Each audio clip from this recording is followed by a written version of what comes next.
Hello, my dear students. Today we are going to start our new chapter, which is chapter number 6, Parts of a Plant. Before we start this chapter, I want to recall chapter number 2, which was Human Body. I hope you remember, students, in that chapter we studied about human body parts. In the same way, in this chapter we are going to see parts of a plant. Let's have a look of this picture. This is a plant where many varieties are here, like the lower part below the ground. The part which is below the ground is known as root, and this whole part is known as root system. Now, the part of the plant which is above the ground is known as shoot system. So, whatever part comes above the ground is known as shoot system. So, in the root system only root comes, and in the shoot system what the things are come? Like flower, leaf, fruit, stem. So, all these together known as shoot system, and the root which is under the ground is known as root system. Now, we can say that parts of a plant can be divided into two parts. First one is root system and the second one is shoot system. Now, what is root system? Which grows under the ground. And what is shoot system? Which grows above the ground.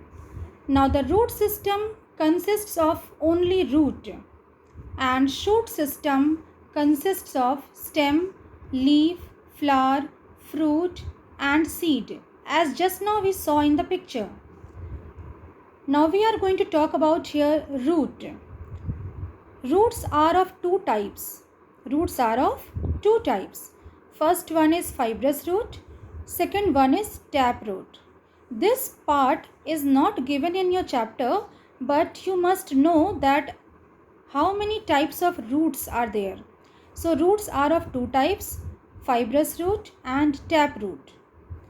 Fibrous root is actually bushy. It looks like a bush. And taproot, it has one main long root. So, as we can see here in this picture, that number A, the root is bushy. You can see how bushy like root it is. So this is called fibrous root. And in number B, you can see the picture how long one main root is there. So this is called taproot. For example, we can say onion, corn, wheat. These are the examples of fibrous root. Beetroot, radish, carrot are the examples of taproot. Now we are going to see some important features of root. Some important features, like the first one is it grows under the ground. Just now we have talked about this. Roots grow under the ground. They take water and nutrients from soil and transfer it to the other part of the plant. So roots, what is their work? Their work is to collect water and nutrients from soil, and they transfer these things to the other part of the plant. And finally, roots hold tightly and fix the whole plant. So we can say that roots are very important. Now, these are the important features of root. Apart from this, roots can be eaten also. Of course, roots that store food. You might have eaten carrot, radish, beetroot, turnip, sweet potato and etc. So all these are actually roots which we use to eat.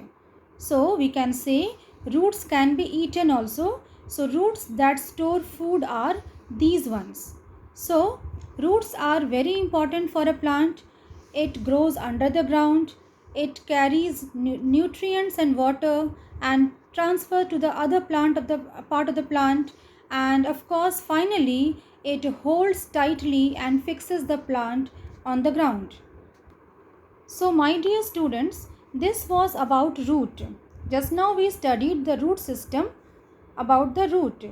About the shoot system you will study in the other part of the video.